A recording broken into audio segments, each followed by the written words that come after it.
I'm Steve Anderson, President and CEO for the Forest History Society here in Durham, North Carolina. Welcome to the 8th Lynn W. Day Distinguished Lectureship in Forest and Conservation History, sponsored by the Forest History Society, the Duke University Department of History, and the Nicholas School of the Environment and Earth Sciences. Now, before we start with the lecture, I have a special recognition to make. It is our good fortune this week to also have with us Jeffrey Bernard, who is the 2007 winner of the Forest History Society's John H. Collier Award for Journalism in Forest and Conservation History. Mr. Bernard is from Grants Pass, Oregon.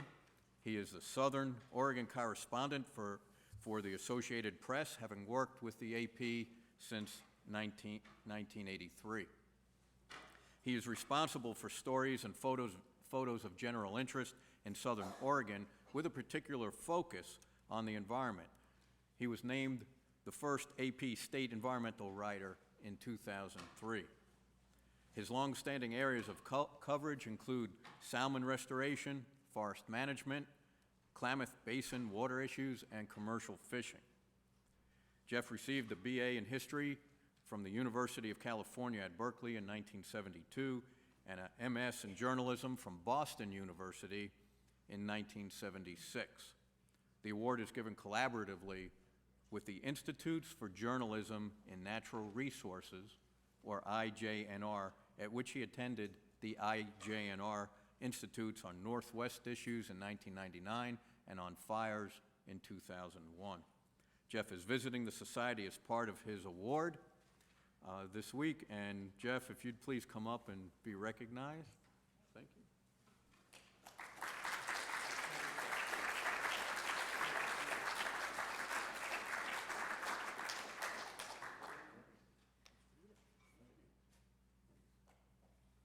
I just came from the barber.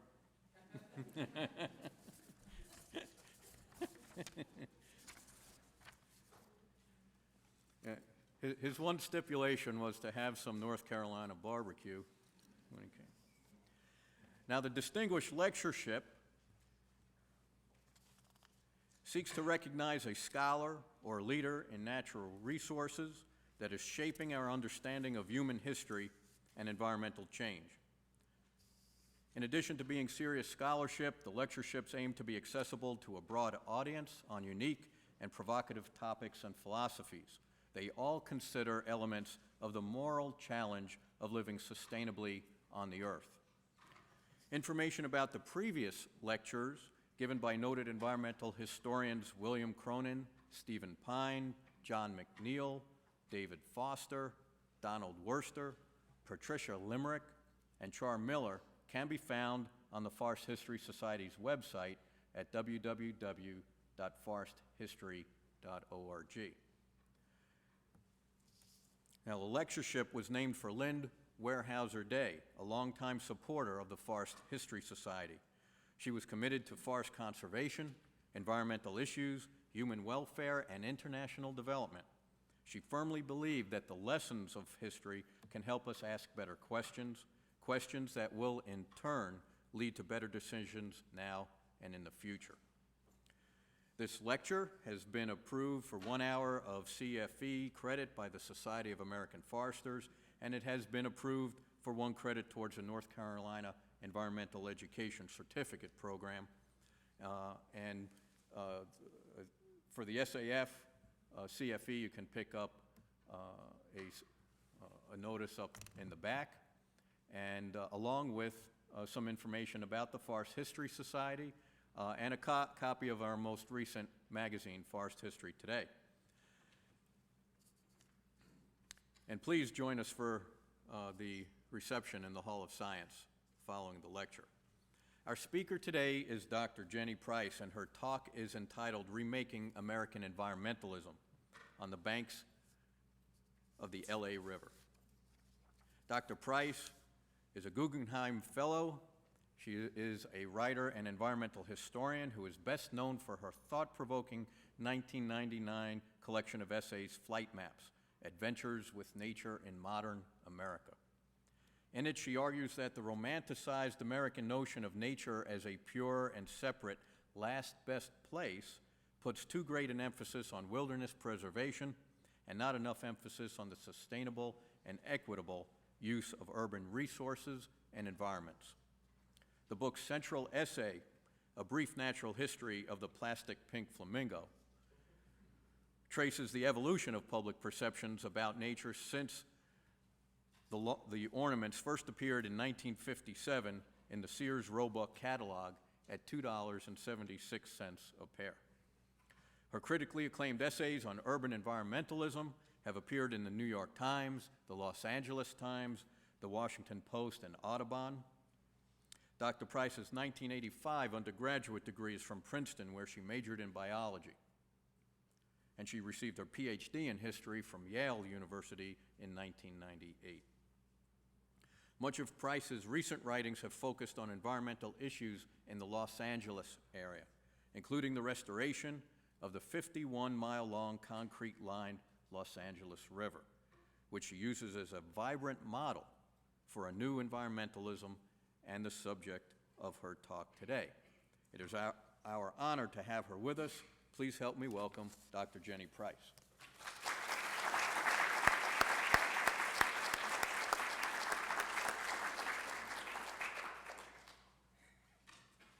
Thank you. Steve's been very good to me, but where's my North Carolina barbecue? Should have made that stipulation myself. It's really a pleasure to be here. When I was back in my former life as a girl biologist, Duke was really the sort of Valhalla of the forestry school, and John Terborg, who's now at Duke, was my undergraduate mentor when I was a girl biologist, and then very early in my graduate career, I met Peter Wood, almost in the infancy of my graduate career, and I thought, you know, if there are a lot of historians around like Peter Wood, graduate school just might work out all right. And then some of my best friends from graduate school who we sort of toiled through graduate school and got each other through it are now tenured here. So thanks, it means a lot to be able to speak here today. Okay, Remaking American Environmentalism. I came of age, as at least a few of you must have, with the glory days of environmentalism. In the 1960s and 70s, environmentalism's heroic age, in what historians like to call the second wave, when the movement evolved to become a self-recognized movement under one banner and captured the hearts and imaginations of a mass population of Americans. As a nature girl in a white house in a suburb of St. Louis, I, like many middle-class baby boomers, embraced saving the earth as nothing less than a mission to save our souls. I read Edward Abbey. I was at the forefront of recycling. I fantasized about blowing up the Glen Canyon Dam, as I imagine at least some of you may have. But even if, like my parents, for example, you embraced environmentalism with enthusiasm, but with a tad less religious fervor, and you were a thinking liberal citizen who wrote checks to the Sierra Club and Audubon Society not because you wanted to live in the Alaskan wilds in a cabin you built yourself off reindeer you caught yourself, but still you wanted to save the Alaskan wilds for the people who might wish to do so, and for the reindeer themselves, and you were a person also who generally found persuasive the argument that we should breathe clean air and drink clean water. Well, back in those halcyon days, for so many people who leaned at least a little left in their politics, environmentalists were the good guys. But environmentalism has gotten complicated. As we know, it has since come under serious attack. In the 1980s and 90s, of course, the Reagan right and the wise use advocates waged a major backlash, which inspired in part what historians call the third wave, in which some mainstream environmental groups began to advocate market-based incentives. But since the late 1980s, the environmental movement has also drawn a rash of vehement criticism from within, and this is what I am far more interested in today. It has drawn major fire from good guys, not only from within, but from without. Critiques that some have labeled the fourth wave, and that would dwarf any of the grumbling within the movement about market-based incentives. Let me review a few of the greatest hits. In 1990, two different groups of civil rights leaders sent what will become famous letters to 10 of the most prominent environmental organizations, the Sierra Club, Audubon, Wilderness Society, Natural Resources Defense Council, and others, that accuses this group of 10 of racist hiring practices and, more generally, of ignoring the economic needs and environmental hazards faced by, quote, working people in general and people of color in particular. The letters ride the crest of a wave of grassroots campaigns in the late 1980s against the siting of toxic waste facilities in poor minority communities. And this all culminates in 1991 in the formal establishment of the environmental justice movement at the now equally famous first People of Color Environmental Leadership Summit. That's one greatest hit. A few years later, environmental historian William Cronin writes or detonates his 1994 essay, The Trouble with Wilderness, or Getting Back to the Wrong Nature. The time has come to rethink wilderness, he says. Cronin begins the essay with this heretical challenge and charges on to argue that the idea of wilderness as an unsullied refuge from the troubles of modern civilization, the idea that's been at once the heart and soul of so many environmentalists' efforts to save the earth, erases the long human history of living in and using these places, and more generally reveres nature in the places we don't live at the expense of the nature and people in the places we do. Environmentalists take sides, to put it mildly. Many take up arms, or pens at least. Cronin's essay appears in his edited anthology, Uncommon Ground, Rethinking the Human Place in Nature, where it is followed closely by Richard White's like-minded salvo, Are You an Environmentalist or Do You Work for a Living?, which lobs similar objections and environmentalists' tendency to ignore the essential ways we connect to the environment through work. I could review more hits, including Robert Gottlieb's influential alternative history of environmentalism, Forcing the Spring, but I'll skip to the release of Ted Nordhaus and Michael Schellenberger's book last month, Breakthrough, From the Death of Environmentalism to the Politics of Possibility, which expands on their notorious speech, The Death of Environmentalism, in 2004 to environmental grant makers. Nordhaus and Schellenberger examine the issue of global warming to argue that environmentalism is failing entirely to slow the production of greenhouse gases or to clean up the environment in any other substantial way, and that the problem is that environmentalists push for technical policy solutions, and that they treat environment as a separate thing and environmentalism as a separate interest, as a special interest, when they should work instead for an ambitious, integrated, progressive politics that connects environmental health to such social and economic issues as jobs and healthcare. They call it all post-environmentalism, not the fourth wave, but really they want to get rid of the separate issue of environmentalism based on the concept of environment as a separate thing altogether. The responses to this salvo can make the not very nice battle over Cronin's essay still seem like a nice tea party. Bill McKibben dubs the dynamic duo the bad boys of environmentalism, and the New York Times reports on the fight as a civil war.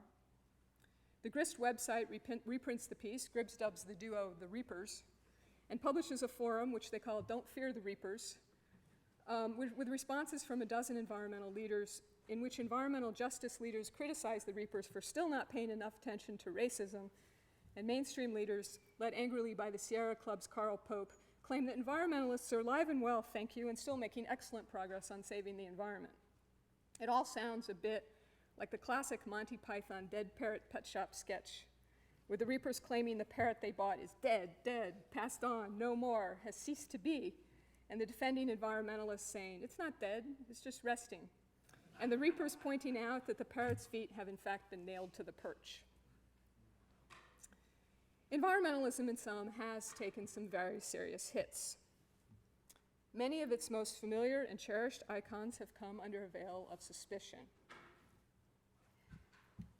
No better one to start with than this. Thoreau, inspiring, but urged us to see nature as the antidote to the places we live. Yosemite, let's see, I gotta start. Okay. Yosemite is spectacular and essential for many reasons, and a site of violent conquest, and a white refuge from the troubles of cities, and culturally constructed to boot. Silent Spring, indispensable to the ensuing 1960s and 70s legislation, but apocalyptic, the Reapers complain, with a millennial vision of nature as the pure, true world that humans by definition violate. What would have happened with the civil rights movement, they ask, if Martin Luther King had given an I have a nightmare instead of an I have a dream speech?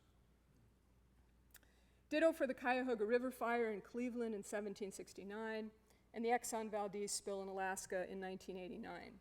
The Earth from space, we may all live on one planet together, but environmental justice advocates have pointed out also that we are not entirely all in this together. The critics, of course, hardly all agree with one another. However, I do think their objections hew to some common principles. They all ask us to see the fundamental connections to the environment in our everyday lives. They all ask us to conceive the heart and soul of environmentalism less as a passion to save the environment than as a passion to use and inhabit the environment wisely. And by wisely, they mean sustainably, but also equitably. And if you had told me when I was 17 that I would say what I'm about to say, I would probably have responded, yeah, right, and someday I'll live in Los Angeles, too. But I agree with them. So, where to go from here? What is the state of environmentalism, exactly, after 20 years of fourth wave, or whatever you want to call them, critiques? On one hand, I've painted a picture of a movement in serious crisis. On the other hand, in 2007, we are in the midst of an eco-frenzy without precedent. Environmentalism is, in fact, going mainstream as never before. It's impossible to open up the Los Angeles Times or New York Times or Vogue or Entertainment Weekly, I won't tell you which ones of those I read, or to turn on the TV without finding that another someone or something has gone green or organic or carbon-free or LEED certified. Walmart, some major oil company, furniture, cosmetics, downtown LA, Santa Monica, the Oscars, yoga mats, business in America, Trader Joe's, the car wash, UCLA. It's easy enough to be skeptical of at least some expressions of this great eco-frenzy, as consumer-centered, for example, as they can often seem to be. This is our green Bible that apparently is about to come out.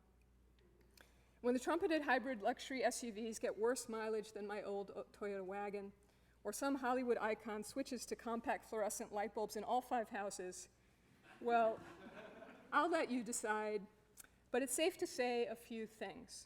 There's an enormous amount of genuine interest in paying attention, environmentally speaking. All this attention seems to be encouragingly more everyday-centered and not terribly suspicious, perhaps even not suspicious enough, of the places we live. And it offers, I think, an enormous opportunity to articulate a set of reformulated environmentalist ideals. Since is there any real redefinition yet of what it means to pay attention, environmentally speaking? To see how environmentalism is currently being defined, fortunately, we now have an up-to-the-minute encyclopedia, and I mean that literally, that we can turn to.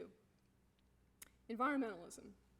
Environmentalism is a concern for the preservation, restoration, or improvement of the natural environment, such as the conservation of natural resources, prevention of pollution, and certain land use actions.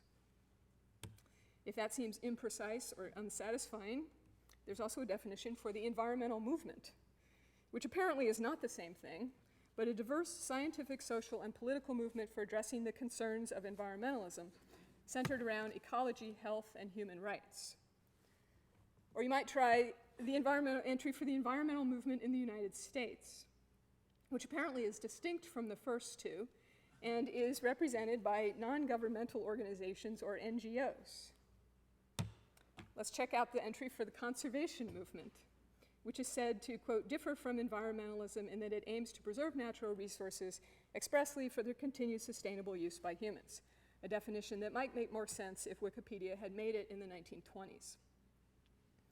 And lest we miss the definition of the ecology movement, driven by a widespread acknowledgement of an ecological crisis of our planet, with climate change now the biggest concern. These definitions tell us, well, first, they might tell us that it's time to write an article entitled "The Trouble with Wikipedia," or "Getting Back to the Wrong Reality." And that would begin, the time has come to rethink Wikipedia. I really like Stephen Colbert's coinage, wikiality. Together, we can create a reality we can all agree on. But I think these definitions actually do suggest a state of confusion, that environmentalism has acquired no real redefinition, no articulate philosophy, but currently remains a grab bag of available causes and rhetorics, old and new. Some apocalypse, a bit of Earth is our mother, some justice and power here, some indigenous people there, a lot of sustainability, some Earth happening, a lot of we are all in this together. And I think the eco-craze does offer a rather phenomenal opportunity to tap the growing enthusiasm, to channel it, to redefine an everyday 21st century environmentalism that takes account of the critiques and articulates the place of environment in our lives. A rearticulation of environmental ideals will require new icons. That's the one Wikipedia uses. And good, effective icons, I think, really have not emerged. Earth from space, too much baggage, perhaps. Polar bear, whoops. Pretty depressing, can be paralyzing. And ditto for the plastics atoll in the Pacific Ocean, which risks making us want to stay in bed in the morning rather than jump out of it. The hybrid car, expensive, can appear elitist. The compact fluorescent light bulb, kind of pedestrian maybe. The recycle symbol, aesthetically lacking. I do have a candidate to put forward for your consideration. I'd like to nominate an icon for future environmentalism, an icon that's new, dramatic, an icon for everyone, inspiring, the Los Angeles River. I love that river. It doesn't look like that everywhere, by the way. I'm giving you the wrong impression. That's upstream. That's downstream.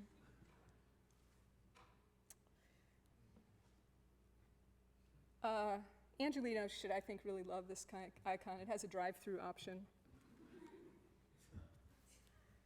The Los Angeles River. Los Angeles has a river. Yes, and you've almost certainly seen it.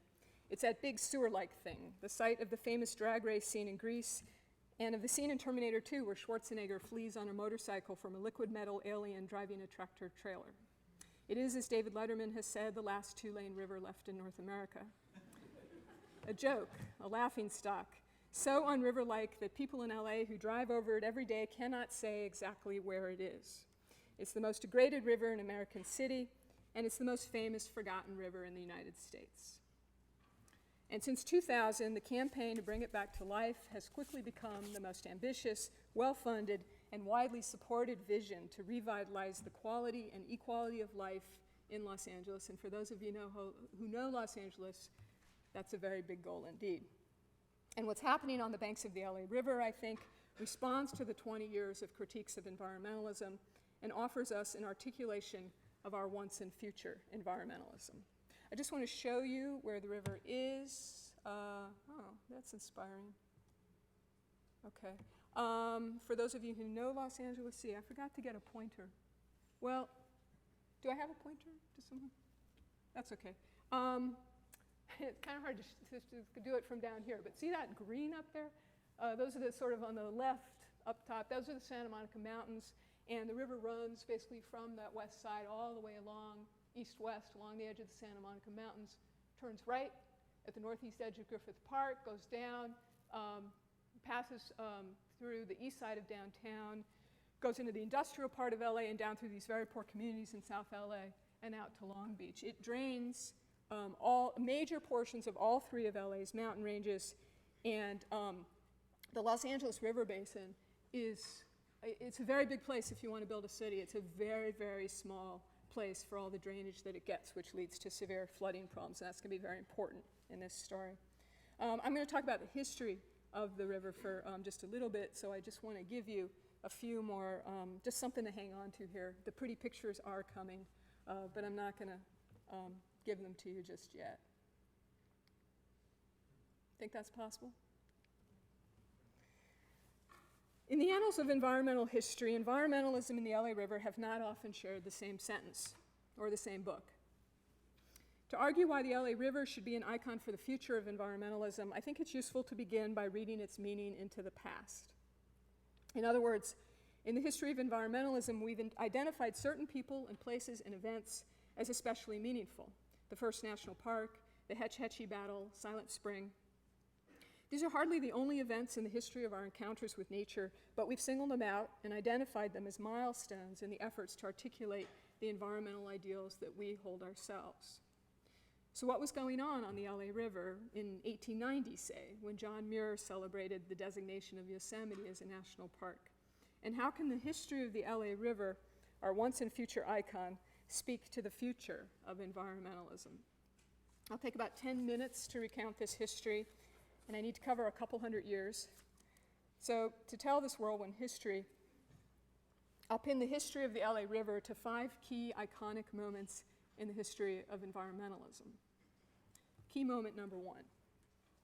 The popular history of environmentalism usually begins, well, actually, there's no agreed upon moment of birth, but the writings of Thoreau have been a standard starting point. Walden in 1854 may be the most famous, but I like the 1863 essay, Walking, in which Thoreau pens many of what will become his most quoted lines. All good things are wild and free. Eastward I go only by force, but westward I go free. And the line that will in time become the mantra for environmentalism: in wildness is the preservation of the world. It's a great quote. I love that quote. Thoreau articulates beautifully what will become a reigning ideal in post-war environmentalism, that nature, wild, pure, and free, is an antidote to cities and modern life. Across the continent, all the way west, by 1863, the LA River, our once and future icon, has made Los Angeles possible. Without the Los Angeles River, there would be no Los Angeles. In 1781, the original European and Mexican settlers had founded the pueblo on the spot, that's what it looks like now, with the most reliable year-round supply of above-ground water in the LA basin, and one of the most beautiful and reliable in Southern California. And the descriptions of this spot are just glowing. We found this beautiful, well-watered spot with rose bushes and trees, and this is what LA has done with it. By 1863, the growing American town has long since been an oasis that continues to rely on the river as its sole water source. Let's see. Many American urbanites may be embracing wild nature as an antidote to the growing cities. But in fact, the same people are also making their cities very literally out of nature by using resources and inhabiting and changing ecosystems. Here is how the LA River in 1863 might speak to a future environmentalism. This river is one of the most basic natural facts of LA's landscape. It is the central artery of the major watershed that Los Angeles inhabits. If we create cities out of nature, then however a city uses and inhabits its basic natural facts will shape the city profoundly. And in fact, the LA River has always been central to the past, present, and future of Los Angeles. I'll jump to a second key moment in the history of environmentalism, the first national parks. Yellowstone in 1872, preceded by California's 1864 preservation of Yosemite, which becomes a verifiable American icon and national park in 1890. All these places of uninhabited nature, of course, were once, and actually quite recently, inhabited. Yet among all the excellent 20th century reasons, from ecological to spiritual, for preserving big chunks of wild, so much of the iconic power of Yellowstone and Yosemite has always been that these places are wild and free, where urban Americans can take refuge from the troubles and over-civilization of cities. Back on the banks of the LA River, the icon for a future environmentalism. By 1872, people in Los Angeles have used the river to build an American Eden, a town that's widely described as a paradise. It's the American city of eternal sunshine, healthful sea breezes, fertile soils sprouting with fruit trees and vineyards. Once the railroad arrives in 1876, the town's boosters will lead the charge to market LA as a city of nature. Quote, "This is a happy land for children and all young animals," a tour book writer writes in 1884. "They live in the pure air and sunshine. You could say that LA is sort of almost the Yosemite of cities." The marketeers tout LA as the uncity city, a paradise of nature where you can escape the pollution, financial disappointments, and racial and ethnic conflicts of, say, Concord, Boston, or the industrial immigrant cities to the east. St. Louis, where I grew up. And they market LA as a white city. The American paradise of nature becomes the American city of white flight. However, all is not so Edenic and white on the banks of our once and future Icon in the late 1800s, where the nature-dwelling Angelenos have been draining their major river and irrigating their paradise of nature with a profligacy that astonishes visiting Easterners. In addition, treating it as a sewer and trash dump. By 1890, the year of Yosemite, white Angelenos have begun to flee the severely polluted river to the first suburbs of nature. I know it doesn't look too suburban, but that's actually where it was. Leaving the river to the Mexican population, and they start what will become a very famous tradition of white flight within Los Angeles. So how does the LA River in 1890 speak to future environmentalists?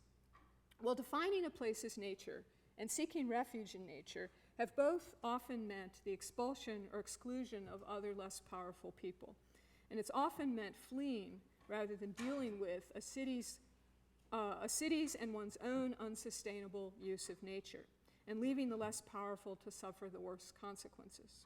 And that's definitely true. Probably the most obvious example in Los Angeles has been the air quality and the social geography of air quality in LA, where the places where the factories are, where, or basically that make our modern lives possible, are also the places with the worst air and where the poorest people in Los Angeles live. And more generally, treating and managing a city's basic natural fact inequitably and as a trash dump has dramatic consequences for the shape of a city and for the quality and equality of life. Icon, or moment, number 3 in the Annals of Environmentalism, Hetch Hetchy Dam in Yosemite, approved in 1913. The debate over Hetch Hetchy has commonly been defined as the great battle between Muir's ideal of wilderness preservation, Hetch Hetchy is in Yosemite no less, and Gifford Pinchot's ideal of conserving and managing resources to produce, quote, the greatest good for the greatest number. In the history of environmentalism, Muir more often gets pegged as the hero, not the temple destroyers, whom he famously calls his opponents. But Pinchot and his camp have also emerged as models for an environmentalist approach that is less elitist and that urges us to ask how to use nature. In 1913, the Los Angeles River is a trash-depleted, sandy wreck. And at the exact same time that San Francisco is thirsting for Yosemite water, Los Angeles has just completed a project, very famous project, to divert water from the Owens Valley, 250 miles north. Not exactly Yosemite, but a beautiful valley with thriving agriculture that the Los Angeles Aqueduct will ruin. Roosevelt supports the project, just as he supports Hetch Hetchy, as the greatest good for the greatest number. The aqueduct's boosters, an alliance of city officials, and real estate powers, themselves champion the imported water as clean and pure from a pristine place watered by the wild eastern Sierras, in obvious contrast to the LA River, dirty, urban, polluted, and Mexican. And they proceed to use the Owens Valley water to market the vast suburbs of nature, the whites-only suburbs,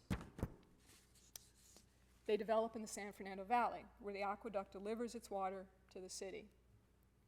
1913 is in fact a powerfully transformative year in the history of the river and its city, when LA begins to use the central artery of its major watershed, which is mostly the aquifers at this point, there's not a whole lot of water on the surface, as only a very minor water source. And to this day, the city's affluent communities, which tend to live closer to the aqueduct, drink cleaner water than the poorer communities, which tend to live closer to the river. So, how does our future icon speak to us at this great crossroads? Well, the greatest good for the greatest number can be anti-elitist, and it can also mean that powerless minorities can get, well, screwed, and again, can end up saddled with the consequences of how the entire city, or simply the greatest number, uses nature unsustainably. Still, the conservationists do speak to us about the use of nature, and yet, we also have to ask how to use resources inside the city, not just how to use the resources out there for the city, which is generally what they talk about. As Thoreau said, in wildness is the preservation of the world. And that's of course true. We carve our lives out of nature. But it's also true that in the world and in our modern cities is the preservation of wildness. To preserve places like Yosemite, you absolutely have to think about how to use nature sustainably and equitably in places like Los Angeles. Okay, the fourth, I feel like you're in church, it's kind of a sermon. The fourth iconic moment in the history of environmentalism, Sand County Almanac, Aldo Leopold's lovely and beloved plea in 1949 for a land ethic, which repeats Thoreau's in wildness line, and which begins, there are some who can live without wild things and some who cannot, but goes on more to sound like the love child of Muir's preservation and Pinchot's conservation ideals. Since then we could, but I don't think we have conventionally read the land ethic as a guidebook to gritty urban life. Back in 1949, Angelenos haven't exactly done that with their major river, which they are in the midst of paving. See, with the city's explosive suburbanization since 1913, the LA River's fierce tendency to flood has, for a few days every third or fourth winter, been making increasing amounts of real estate canoeable. After dramatic floods in 1934 and 1938, and this is all exacerbated by the fact that Los Angeles is becoming more and more paved, so you have less drainage, and it's all going onto the streets. The U.S. Army Corps of Engineers decides that they're going to solve this problem by burying the river in a 20 to 30 foot deep, three-sided concrete trench. Cementing and burying the river and its tributaries requires 3.5 billion barrels of concrete and takes the Corps over 20 years to about 1960. And this is the headwaters as it used to look and the headwaters as it looks now, which is actually just next to the Canoga Park High School football field. And the consequences of paving the city's major river? Well, developers now build a vast new commuter suburbs of nature across the floodplain to within an inch of the river, all amidst the first acute smog attacks in the city in 1940s and 50s, which will turn out to be caused primarily by car exhaust. But burying the river creates more than a few problems: ecological, social, economic. Some ecological problems. First, the river has now been cut off from its basin, so it can no longer replenish the aquifer with water, the soils with nutrients, the beaches with sand. We continue to have huge beach erosion problems, and they truck sand every summer, or every winter really, from the San Fernando Valley to Malibu, where the people in Malibu complain that it's the wrong color. And if that's not a metaphor, I don't know what is. Also, the county does connect the street sewers to the channel. They have this brilliant idea, which now collect pesticides, metals, and so many more toxics from all across the lawns and roads of this heavily urbanized watershed and rushes them into the ocean. Also, the channel does contain the river's floods, but all these storm sewers now rush stormwater from across the city into the river, which ironically drastically increases the volume of floodwaters in the river. Okay, those are the ecological problems. There are more, but I'll stop with that.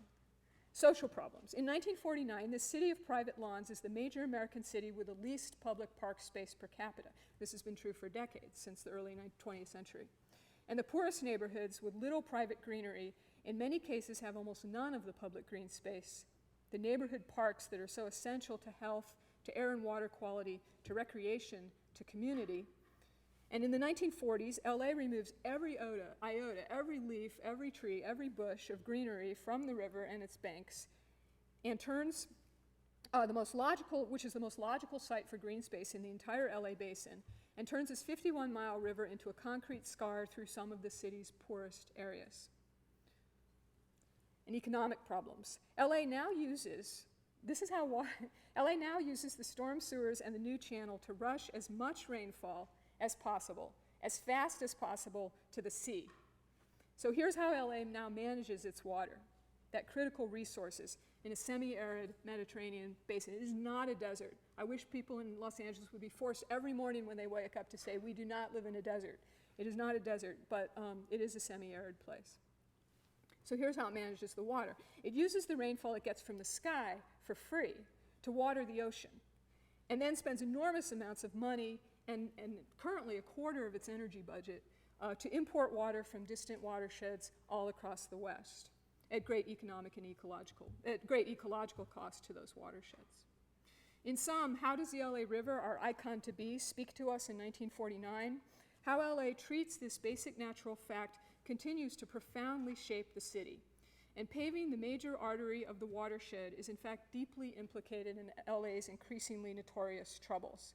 LA is already in 1949, or will soon become, the US city with the worst air pollution, inland water pollution, and ocean pollution, and the most beach closures, the least park space, the most extreme social inequalities, with an unconscionable thirst for the West's water. It's no coincidence that the American city that paves its major river, the river that once created a vision of an American Eden, is quickly coming to be called the American nightmare.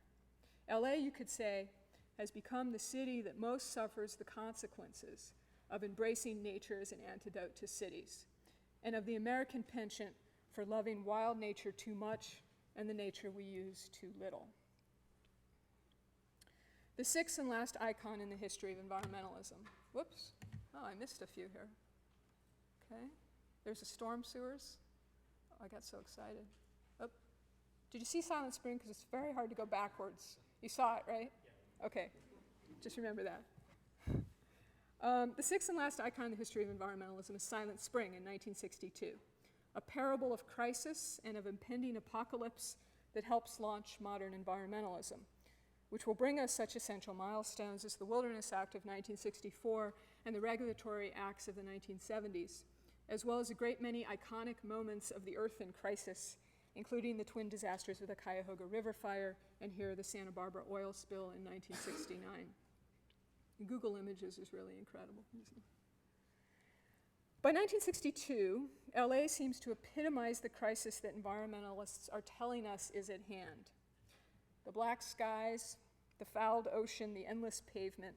Once the city of nature where Americans went to escape the troubles of cities, Los Angeles is now often described as a city that destroyed nature. While strains of apocalypse start to appear in the 1940s in descriptions of LA, by the 1990s, LA will graduate fully from nightmare to apocalypse, best expressed, of course, in Mike Davis's book, Ecology of Fear, in which the city of social and ecological disaster is beset by earthquakes, fires, mudslides, killer bees, bubonic plague, tornadoes, El Nino, palm tree-loving rats, rattlesnakes, and cougars that have evolved to eat white suburban children. Fortunately, there's no death by tsunami, since I live on the beach. In fact, I would argue that the long history of imagining in LA, from the American dream to the nightmare to the apocalypse, has essentially been told as a nature story. Nature blesses LA, nature is destroyed by LA, nature returns heavily armed with revenge on its mind. And that this story has, at every stage, told us that nature is not at the foundation of our urban lives, whether it's an antidote, or destroyed, or about to destroy us. The idea that we've destroyed nature erases our everyday connections. And how can you ask how to inhabit nature when you think you've destroyed it entirely? In the 1960s, LA becomes the anti-environmental city of crisis, the place where the destruction of the earth has come to pass. And of course, it also continues to remain the American dream, but I would argue that it's really at the 1960s that this idea of nightmare really becomes more predominant. And it becomes less a focus of environmentalist efforts and more an object of their scorn, which is why I, as a nature girl in the 60s, didn't exactly think that I'd ever live there.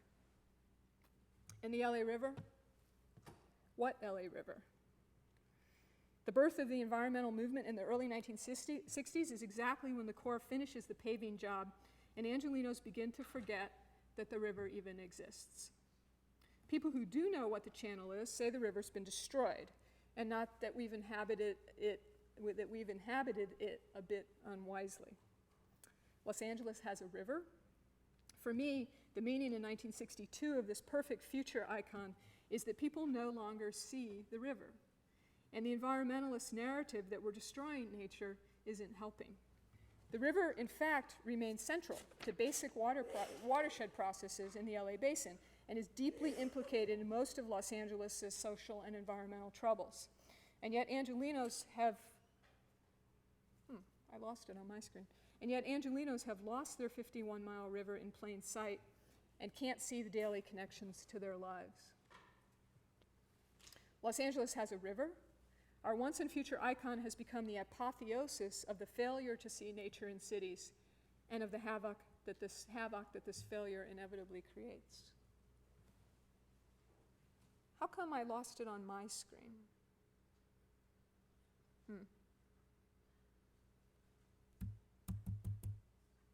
Okay, I can deal with that.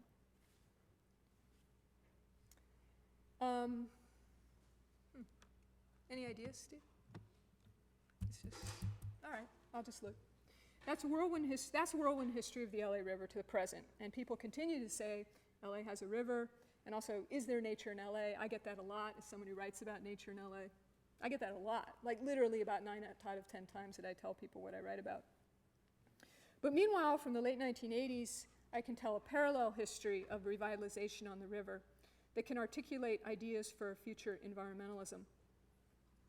Since what more perfect, symbolically resonant icon for an environmentalism that pays close attention to how equitably and sustainably we use nature in our everyday lives? The movement to revitalize the river hardly invents the wheel. The critiques of environmentalism are happening at exactly the same time, but I think it's an extreme and dramatic example of a kind of environmentalism that is more and more happening across the country and is actually quite vibrant. I think this is just, I got it. You just hit it. That's kind of a good way to fix anything, isn't it? Just try kicking it. Okay. This history starts in 1985, while the environmental justice movement is in its early stages, and the river is thriving mostly as a favorite film location for scenes of murder and apocalypse. In 1985, Lewis McAdams, an LA artist and writer, takes wire cutters and a few friends to the LA River, and it's the only way you can get there, and they publicly announce that they're going to restore it. To the degree that they provoke a response at all, it's river. LA has a river. And the city commits no interest or money to the idea, and this new group, Friends of the Los Angeles River, FOLAR, is mostly dismissed as a quixotic bunch of wide-eyed tree huggers who can make Don Quixote look like a practical fellow. FOLAR stages some cleanups and a few symposia, and in 1990, the year before Terminator 2, Mayor Tom Bradley appoints a task force, spurred in part by a state assemblyman's proposal in 1989 to use the river instead as a truck freeway, which alarms even people who think McAdams is crazy. In 1995, the year Cronin publishes his Trouble with Wilderness essay, the state creates a small riverside park, and FOLAR and two other environmental groups, Tree People and Heal the Bay, sue the County Department of Public Works, unsuccessfully, to stop a project to raise the walls. The environmental justice advocates in LA remain skeptical. These are environmental groups, after all. By the late 1990s, though, a few $1 million in state, county, city, and nonprofit funds is going to revitalization projects. And there are a dozen new small parks, and a couple big ones have been proposed. And in 2000, over $100 million goes to river revitalization. The mayoral candidates are falling over each other to promise to restore the river, whether they're Democratic or Republican. And it seems like every conceivable, quite literally, public and private interest that could have some interest in this, from FOLAR, Tree People, and Natural Resources Defense Council, to neighborhood associations, to environmental justice activists and Latino social activists, to the mayor's office, the city council, and the LA County Department of Public Works, the former sun gods of the flood control channel, which that year substantially reorganizes to create a watershed management division. It will take a few more years for the Corps to come on board, but they have come on board. I went to a community workshop not too long ago, and this woman from the Corps got up and said, "We created the channel, so now we're going to do something about it." And it's unbelievable, actually, unbelievable that someone from the Corps would say that. But everyone, all these people seem to be advocating the revitalization of the LA River. And you know that this is happening. I wish I had a better photo, but Department of Public Works actually starts to call it the river. This is actually a big early semantic fight. And they actually put up signs at the bridges saying, Los Angeles Rivers. That's when you know that probably the tide is turning. They call it the flood control channel for decades. Because it turns out that when you move past, let's restore the LA River, and start to ask how to actually do it. That to revitalize the LA River is to tackle many of LA's troubles. To restore the river to health, you have to do three things to it. You have to green it, clean it, and take out some concrete. You don't have to take out all the concrete, not every square inch. The Seine runs through Paris in a concrete channel, but you do have to take out some to have a healthy river. Each one of these three has enormous benefits. Okay?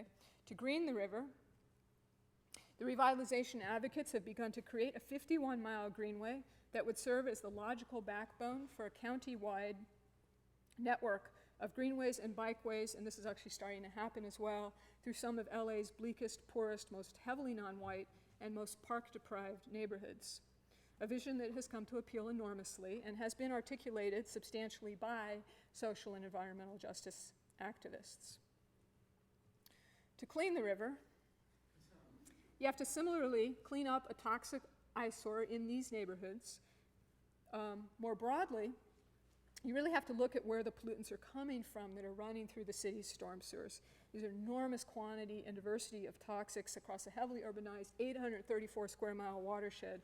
Pesticides, paints, fertilizers, car waxes, bits of copper brake pads, thousands more, literally, everyday products that end up in the air and water and in our bodies. A goal to clean up the river, to really do that, you really have to fully understand and rethink the wholesale toxicity of ordinary everyday life. And to me, that's the hardest goal. Most people think it's taking out the concrete, but we can see what we need to do to take out the concrete. I don't think people have quite figured out how they would do a cleanup. And the concrete, it'd be very satisfying just to go dynamite out the concrete, but how do you do it and not compromise flood control? The project to revive the river has gotten the powers to be to completely rethink how we move water through Los Angeles. And this is actually being done right now in a sub-watershed of the LA River as a kind of model with the Department of Public Works as the head agency. Basically, instead of dumping as much of the rainfall as possible into the river, you need to capture water where it falls. Building parks, planting trees, restoring wetlands, but also with a lot, this is a big city, so we're not going to restore it all to wetlands, but with infrastructural methods such as backyard cisterns, porous pavement, you'll have to trust me, that apparently is porous pavement, and gutter and street designs that direct water instead of directing water into the lawns, it does direct water into the lawns instead of into the streets and the storm sewers.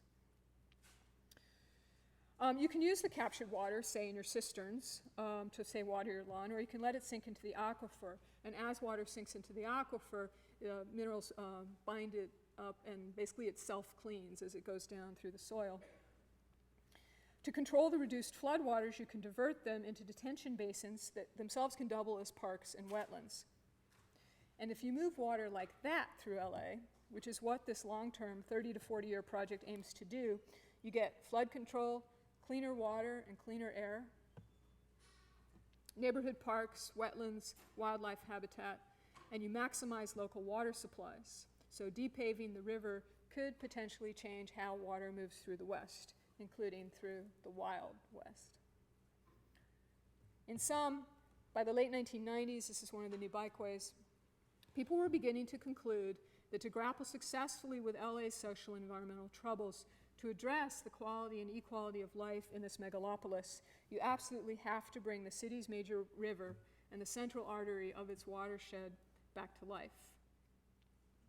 By 2000, the coalitions that form around the river include a group of 10 environmentalists, civil rights and environmental justice advocates, engineers, community leaders. Early on in the project, when I would go to these meetings, you'd think the room was just going to spontaneously explode if you knew anything about LA politics before then.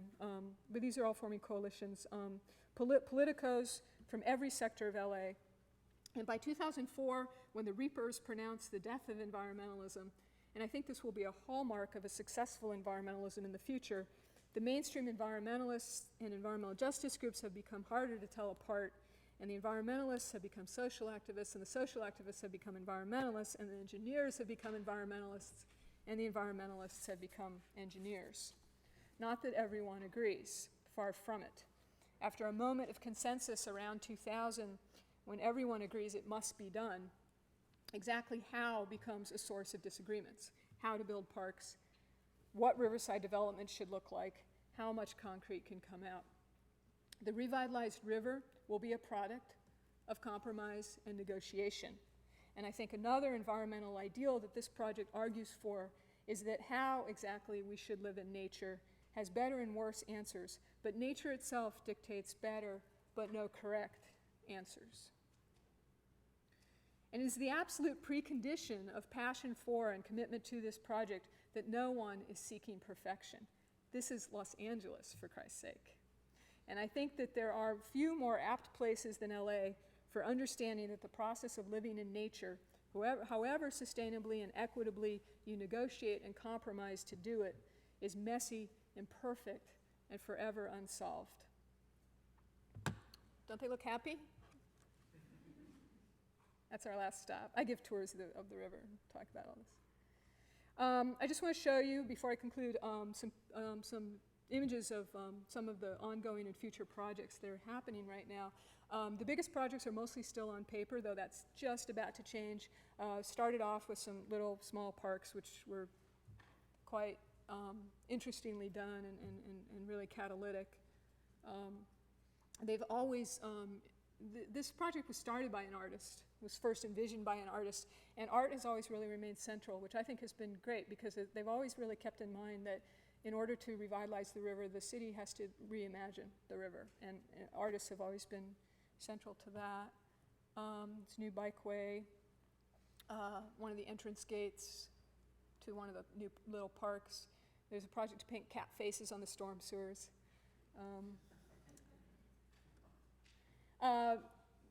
The big projects, this is one of the first big projects that will probably come off paper and onto the ground. There's two really big, huge parks not too far from downtown. This is actually on the north edge of downtown that were former railroad yards.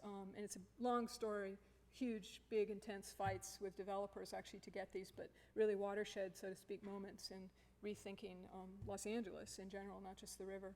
And this is what it looked like, and it will actually, in the next 5 years or so, start to look more like that. Downtown Los Angeles has no parks. Its major park is paved, so. The master plan, the city just released its own master plan just earlier this year, and that's another really big move forward in terms of getting this project done. One of my favorite things in this master plan is they have these bike loops that go in and out of the neighborhoods. 2 miles, which I think the master plan is very much in the spirit of this is about Los Angeles as much as or more than the river. It's really a way to sort of connect and green the city. And these are just visions of the river downtown. Again, you can see the emphasis on connections, green streets, using the river really as an artery to do all that. Okay.